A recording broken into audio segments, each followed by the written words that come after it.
Hello and welcome to episode 212 of the Money to the Masses podcast with your resident expert, as always, Damien Fay and me, Andy Leaks. Damien, before we start, some sponsor news.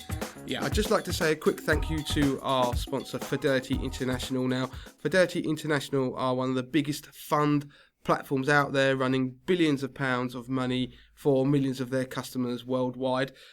You may already know that I run my own £50,000 investment portfolio from 80/20 Investor on the Fidelity platform. Through their platform, you can buy investment trusts, ETFs, unit trusts, and even shares directly. They also offer fund shortlists and suggestions for your ISA allowance, as well as suggestions from Tom Stevenson, who is one of their experts you'll see regularly quoted in the press. But they are also running a competition at the moment for this ISA season, whereby if you make an ISA investment, you can win that amount back in hard cash. So go and find out more at fidelity.co.uk. Good stuff. So those avid listeners that tune in midweek for the Midweek Markets podcast would have realised that you were missing in action. What happened? I was ill, Andy. I have to say, it was probably one of the most sick I'd felt that wasn't related to my Crohn's directly in years. And cut a long story short, when you heard my voice on last week's podcast, I then proceeded to work until about 11 o'clock that night doing stuff for 80/20 Investor in the site. And then just my body just gave in. And it succumbed to, which I've now since learned, was flu. Even though I've had a flu jab, I had flu and I had sinusitis as well. And so I was wiped out for about 5 days, bedbound. And I missed all that lovely weather that everybody was enjoying, these record-breaking temperatures. So, yeah, my body just gave in. And it's partly... This is an education piece for Crohn's, by the way. It's partly because of the immunosuppressant drug I take to keep my bowel under control. What it also does is it keeps my immune system muted and suppressed. So therefore I caught everything all in one go from everybody. And there we go. I couldn't talk, so we couldn't do midweek markets, but it will be back the coming Wednesday. So I'm looking forward to that. Good stuff. Well, it's good to have you back. I've missed you. I've been in the office here at Money to the Masses Towers, beavering away, and I've missed your face across the desk. So it's nice to have you back. We're back on the podcast now. We're episode 212. What have we got on this week's pod? On this week's pod, we've got a listener-inspired piece. We've actually got two listener-inspired pieces. One by Rob, which was to do with pension contributions and in particular auto-enrolment, and the changes that are happening that are going to affect about 10 million people. So most of the people who listen to this podcast, in fact, come April. And I need to explain why it's actually good news, despite the press making it sound like it's something terrible is going to happen to your take-home pay. I also want to talk about scams. There's some scams happening on Instagram.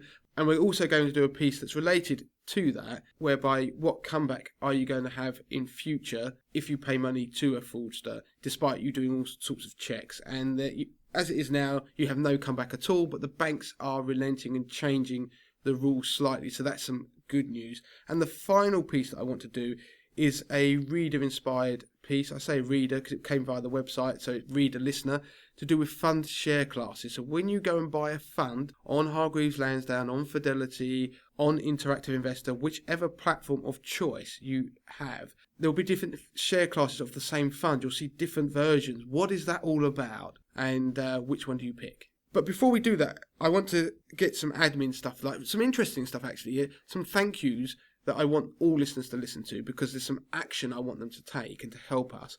But while I was at the office, Andy was beavering away. You may notice now that there's a very nice new image of me on the podcast feed and on your phone app now. So that's been updated. We've added episode numbers to every podcast we've ever done. So this is episode 212. If you look at your feed, you'll notice that all the others have episode numbers. So you can go back and find the episode if we ever talk about it. It helps us now talk about particular episodes, but it also helps you keep track of where you are in the great chain of podcasts that we've made. And the other thing I want to mention is Money MOT. Now, I'm going to be banging on about this going forward, but the last week, Justin was on the podcast. Andy interviewed him, and it was a really good show.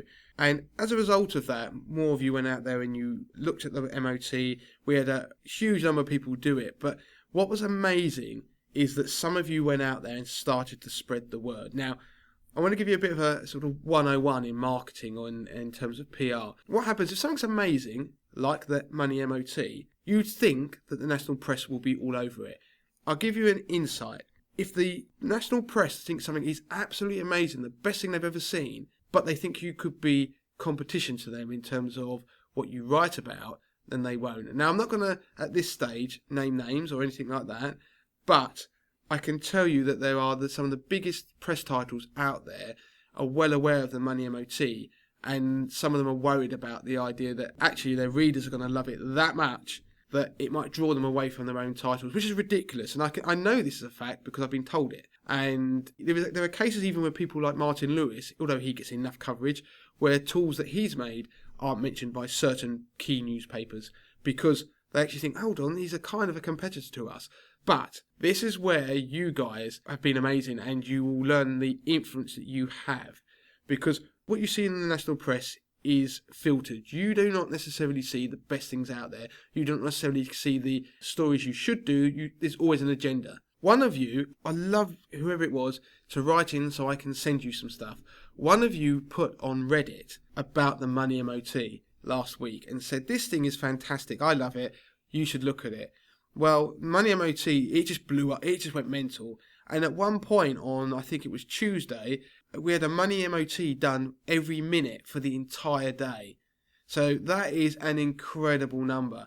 And that was down to one of you going out there and saying, do you know what, I like this. This is good. And why don't you try it? Now, that Reddit thread was quite funny because there's lots of people on there who also trying to look at it going, this is amazing, I love it. Others are going, I'm not so sure because they like the way they do things. Now, the Money MOT is not going to be the holy grail of everything because we don't know anything about you when you do it. And it's about giving you a quick insight into things you should prioritise, but then we can help you if you register and dig down even more. And people like that. There's a massive appetite. But the point is that you guys are so powerful that if you go into the realms of online that you inhabit, whether it be Facebook forums, whether it would be things like Reddit, whether it's even in your groups that you inhabit in the real world and talk about the Money MOT, you do not realise the disproportionate effect that you have because there are hardly any brands out there that can get people like you who just like what we do to go and talk about them in an open and honest way. And of course, you guys are our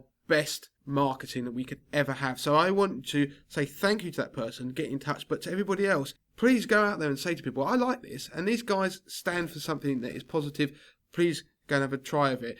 And going forward, I'm going to give you into a snippet because what we've learned from this is that you guys are our biggest source of driving what we do forward with social media and everything, that we're going to start to create a way of anchoring some of this around some of you, so almost like ambassadors. And it doesn't mean you don't have to do anything in particular, but just like a good focal point for certain people who go out there who like to talk about things that they like. So we're going to explain that going forward. So for now, just please talk about it online, wherever you go, and just suggest people do it with no hidden agenda. So there we go. That's a bit of a thank you to all of you who've been supporting it. No, absolutely. And if you're a listener and you think, oh, yeah, I remember that podcast, I haven't done it yet, go ahead and do it. Honestly, it only takes a couple of minutes. And we truly believe that everyone will get something from it. And there's no hidden agendas, as Damien say, and we do want feedback too. So keep feeding back as well. If something doesn't look right to you, if there's something we can add in, if there's something you really, really like about it that you think that no one else is doing, send us an email, get in touch, and we'll have a look at that. So you can contact Damien at moneytothemasses.com, or me, Andy, at moneytothemasses.com. We'll take a look. Right, so let's get on to that first pension piece then. So this first piece on pensions was suggested by Rob, as I mentioned earlier, and the title of an article that appeared on the BBC was Pension Contribution Hike to Hit Pay Packet. And it had this general negative tone to it to say that people are going to be worse off in April. What is it all about? Now, it's auto-enrolment. Now, for most of you will know what auto-enrolment is. If you're employed and you earn over £10,000, aged over 22 but under the state pension age, you work in the UK, then you are eligible for auto-enrolment, which means that your employer has to offer you a pension scheme and pay in a certain level of contribution, as do you. It's basically you paying a little bit and you get some free money put into a pension for you. You can opt out of it, and you have to, if you do so, you have to do it every 3 years because you automatically then get put back into it. And the idea is that the employer can't encourage you to opt out. It's illegal to do that. And he wanted to build pensions. He wanted to be this standard that everybody started to build in pensions from younger and younger. And what happened is there's been a staggering in the contribution levels as this idea was introduced over the years. So to give you an idea, in the 2017-18 tax year, the employee paid 1%, the employer paid 1%. That was a total of 2%. Tax year we're in at the moment, it was the employee has to pay 3% and the employer pays 2%. So that means you get a total of 5 put into your pension, but obviously 3 came from you. What's happening in April is those contribution levels are going up. The employee one is jumping to 5%, the employer one is going up by a lesser amount to 3%, but what it means is overall 8% of your earnings are going into a pension. Yes, 5% that came from you, but 3% is free money. Now, the story was written to say, oh my God, that means that you're going to have to pay more into your pension, your net pay is going to go down. And they worked out some figures what that would mean. So to give you the examples, on a £15,000 salary, you'd be worse off by £49. That is a year, that's not a month, that's a year. And on a £30,000 salary, you will be worse off by £253 a year by this increased level of contribution you're going to have to pay from April, unless you opt out. Don't opt out. But you're also going to get more from your employer. So it's not the be all and end all. It's not enough in my mind to stop people taking part in auto enrolment. And they started to use these words like auto enrolmageddon to say that what's going to happen, everybody's going to pull out. And I don't think that's going to be the case. And I think if you're thinking that way, I would suggest and urge you not to. And the reason I say that is because most people don't pay enough into a pension. And even if you pay the auto-enrolment amounts, you are still going to have a massive shortfall in your pension. So basically, these contribution levels are so low anyway, they're not going to do much for anybody unless they started doing it when they were aged about 20 years old or 22, which is the age you can actually be part of it. I'll just throw in there that the earnings that they look at, it's relevant earnings, and it's between 6,032 and 46,350. Now, one of the things about auto-enrolment is it changed the landscape and it meant more people were starting to contribute to pensions, but we're not contributing enough. And what happened this week is old Martin Lewis gets on a bandwagon about things that, I mean, he's very good. I'm not going to knock him at all. But he starts going on about pensions, and he started talking about dropping a bombshell about pensions. And he came up with an idea, or said to people, look, you're not paying enough anyway for auto-enrolment. To give you a steer, you should be paying half your age as a percentage into your pension every month, year. So if you're 40, if you want to have a comfortable retirement, his notional idea was that if you need to be paying 20% of your salary into your pension every month, every year to have a comfortable retirement. Just to come on that, is that for someone who's never put any money in and they're starting from scratch? Yeah, but does that take into consideration? Yeah, and he was very quick to say, "Oh, this is just a rule of thumb. It is a rule of thumb idea," and I like rules of thumb. They give you something to hang on to. The reality is, don't hang on to that number. Because what he did do, and which was great, is he demonstrated that, oh my God, I've got to pay loads. I'm not paying anywhere near that. Go to calculators.moneytothemmasses.com/pension. Now, this was a pension calculator we created, and we've talked about it in the past. And actually, via the Money MOT, you will end up here at one point on your journey if you do the action plan. And what that calculator does is it does exactly what Andy was just asking about. So I could put in my age now and I could say, right, I'm 40, I've not got anything in my pension, I'm putting in this amount a month, my employer's putting in this amount, so matching those contribution levels I was just talking about. This is how much salary I earn a year, this is my age, or what age I want to retire, boom. Press a button and it will tell you what your likely pension fund will be based on various good assumptions, and trust me, they're good because I put them in there, and it's based on a lot of analytical and actuarial sense, and it will give you a number that will sit and go, yep, you're going to end up with 20 grand a year income. And then what you can do from that is you can then click a button that starts to increase the amount you pay in a month, and therefore you can sit and go, right, okay, and it all the time gives you a red or green where it says that whether you're on target to have the retirement that you would like, and that is generally 2/3 of what your gross salary is. So that's why we ask you how much you earn now, because it will be what you want. Comfortable retirement is a very personal thing. It will tell you what that is, and I was sitting there doing it, and I looked at the calculator, and I know this sounds ridiculous, but I was looking at it thinking, this is good. I know why we did this a couple of years ago and made it, but what it did is actually Martin Lewis underestimated how much you need to be putting into your pension in that instance, like Andy said. you wouldn't want to be putting in, if you hadn't put anything in on that instance of 20% if you're a 40-year-old, you'd want to be putting in 40%. And so that just shows you the level. And it's not about scaring people. Sorry, David. Is this the point where I go, oh, shit? Because I'm that 40-year-old. I'm that 40-year-old. Yeah. I mean, this is the thing about the podcast. We're not preaching. We're just telling you the realities. And the realities are the same realities me and Andy are looking at. And the point of the tool is to allow you to vary it. And then what you can do is you can see what the retirement income could be. And then what you do is you set expectations of, well, is this realistically what I want or I can afford? And you vary it up and down. It gives you something to work with. It isn't about scaring you. I hate things that scare people and go, oh my God, I should be putting 50% of my income. No one's going to. No one is. But what we want to do is try and get people to start to paint a picture and take control of it. So go and have a look at that calculator.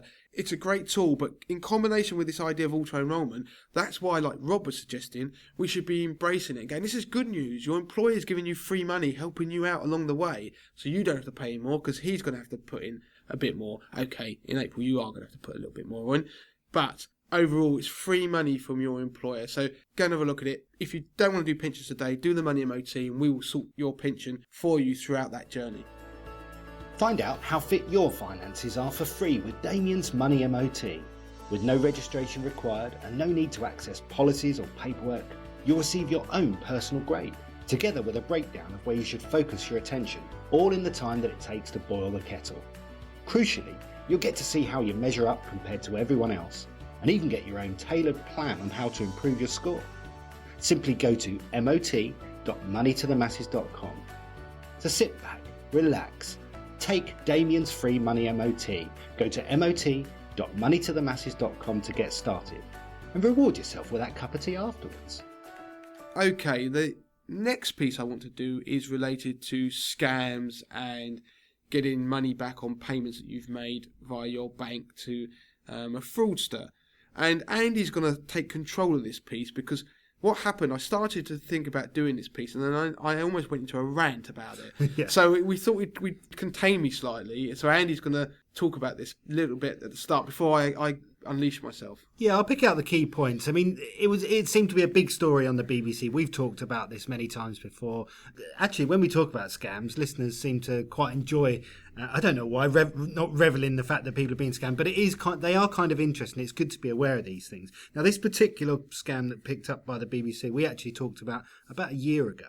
So the key points are that essentially customers in the past have lost millions of pounds through this type of scam, and it's known as a push scam or an authorised payment fraud. So what happens is the fraudster will somehow try and hack into your email, normally through email, and they'll try and pick up on you speaking to people where a money transaction is going to happen at some point. So it might be a build or it might be maybe a holiday purchase.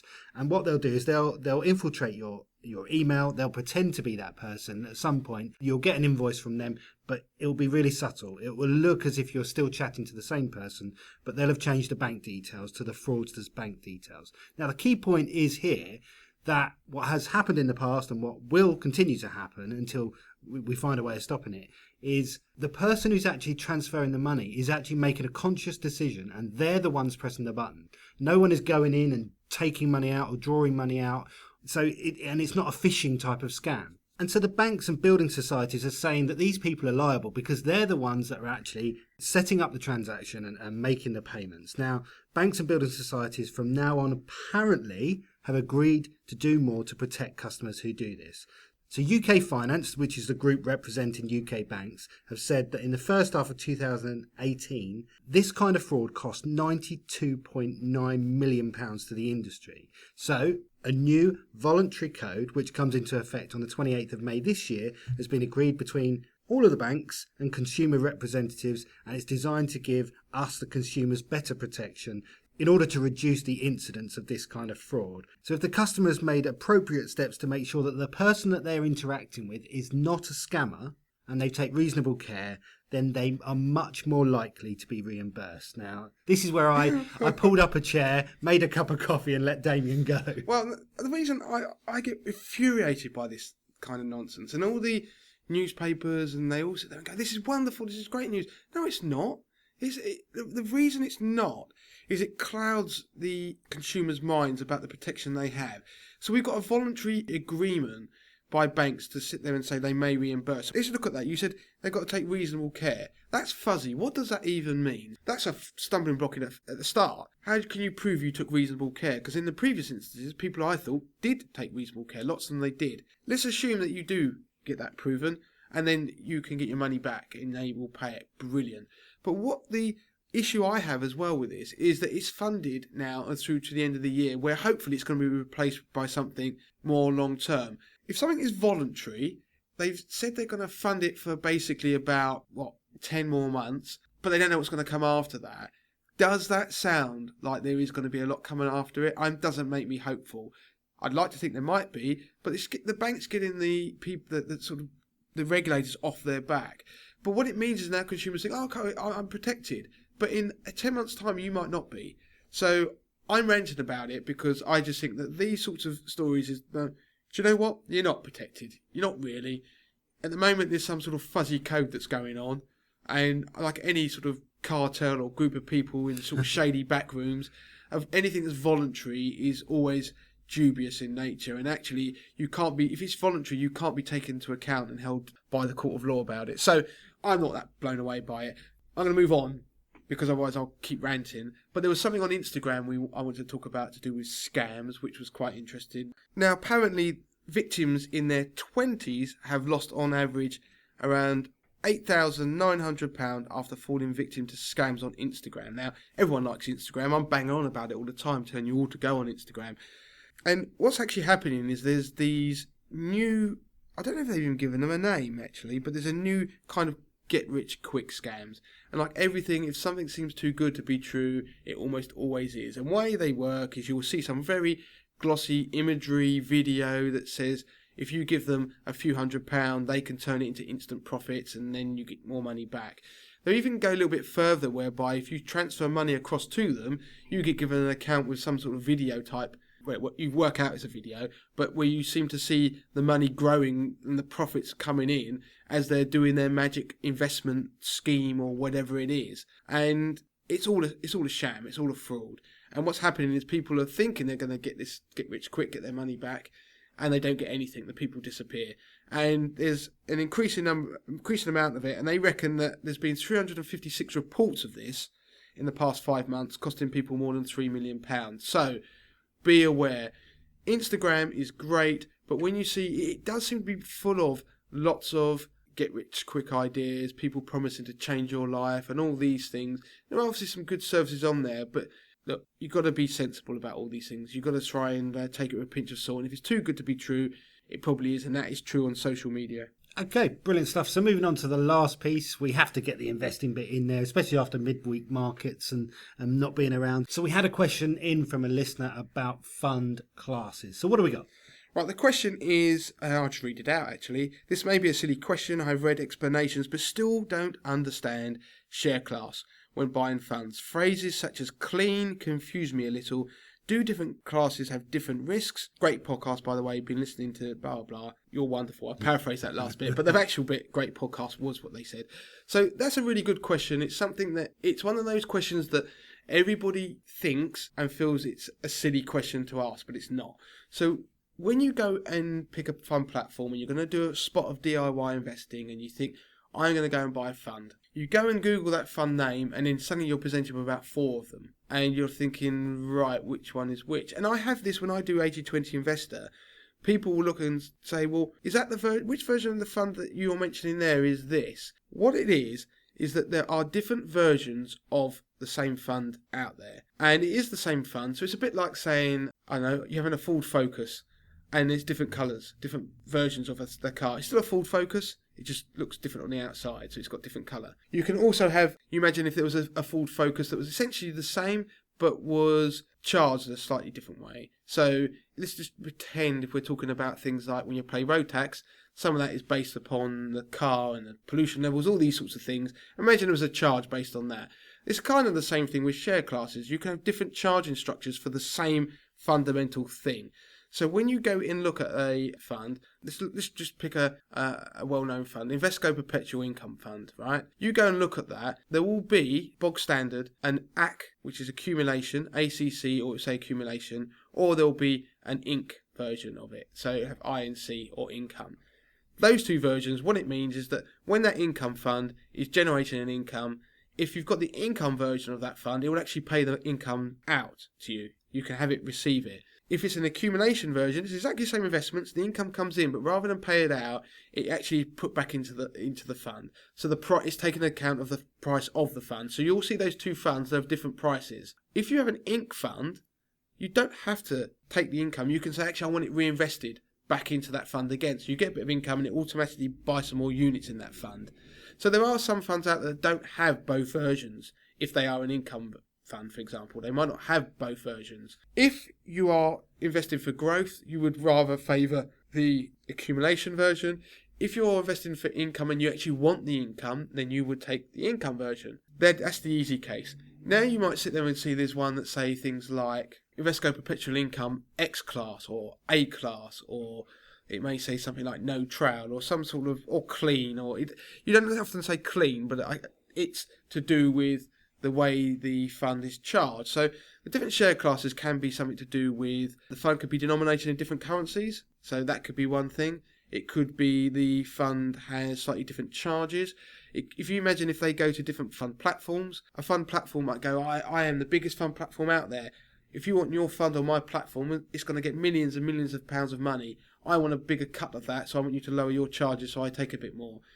Invesco might go, oh, okay, we're going to have to create a new share class though, because it's going to have slightly different charges, so you can have your bit. Great. So you might see different share classes on different platforms as a result. So that's one of the reasons. Another reason is that in days gone by, what used to happen, if a fund charged 1.5% per annum annual management charge, that's just saying the standard, when your financial advisor, if you went through a financial advisor, what would happen? He'd say, buy the income fund, the Invesco Perpetual Income Fund, buy it. So you would. And then what would happen is that 1.5%, Invesco would keep 1 and they'd give 0.5% round the back door to your financial advisor.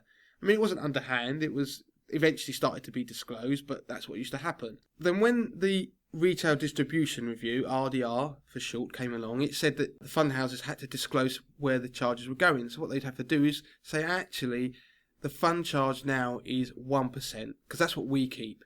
And then the financial advisor has to go to you and get you to sign a piece of paper to say, we still want 0.5%. Can you sign something to say that we can take 0.5% from your portfolio each year relating to that fund? Is that all right? And then you'd say, yeah, of course, because it didn't seem any different. And then they got their money. But of course, they didn't have to at that point move people from the old, what they call bundled, because it was bundled with the fund houses and the advisor's charge together, so it's called bundled. They didn't have to move you from that to the new clean one. There was no rule that said that's got to be done because it's in the consumer interest. So what at that point they just created new clean share classes. So that's what the clean bit is. So clean means it's cheaper because you aren't paying a financial advisor's fee. In those old days, even if there wasn't a financial advisor, you would still pay 1.5%. It was just that Invesco would keep all of the 1.5%. Because there was no financial advisor, so the charge was still the same in total. So what it means is that over time there kept being newer and newer versions. But if you're a new investor going into a fund platform, what they will only show now is the clean version typically, because it's the only one you can invest in. But if you've got legacy investments, you can see older different versions depending if you're still in them. The point is, if you go and pick a fund, you would go, as I said, you would generally go for growth. If you're a growth investor, you'd go for the accumulation version. If you want to draw the income, you'd go for the income version of the same fund. But other than that, you would favour one that would be in pounds. I'm not going to go into the fact that isn't always that important. That's denominated in pounds as a currency. But just do that as a default. But also go for the lowest charges. Simple as that. Whichever is cheapest. And then you don't have to worry about share classes. So hopefully I've explained that. It's just like going and buying a car with different bits and pieces, same fundamental car, it's exactly the same fund, and managed in the same way, but there's slightly different versions of it, and you're never quite sure what each different version means. Go for the cheapest. Good stuff. We're done. If you want to get in touch with Damien, it's damien@moneytothemasses.com. You can get in touch with me if you like, Andy@moneytothemasses.com. Please do, if you haven't already, get onto MOT www.moneytothemasses.com and do your money MOT and make Damien happy and feedback as well with the good and the bad. Check Money to the Masses out on Instagram and share the love. If you like the podcast, let other people know and review us too. Damien, have I missed anything? No, if for some reason you all felt this uncontrollable urge to go onto Reddit and write, this thing is absolutely amazing but not in a contrived way, then feel free. I'm not going to stop you. But yeah, that is it, Andy. That's everything. So until next time. Until next time. Don't forget to claim your free copy of Damien's best-selling book, The 30-Day Money Plan. Sort your finances in just 5 minutes a day, worth $4.99. Just go to moneytothemasses.com/podcast to find out how.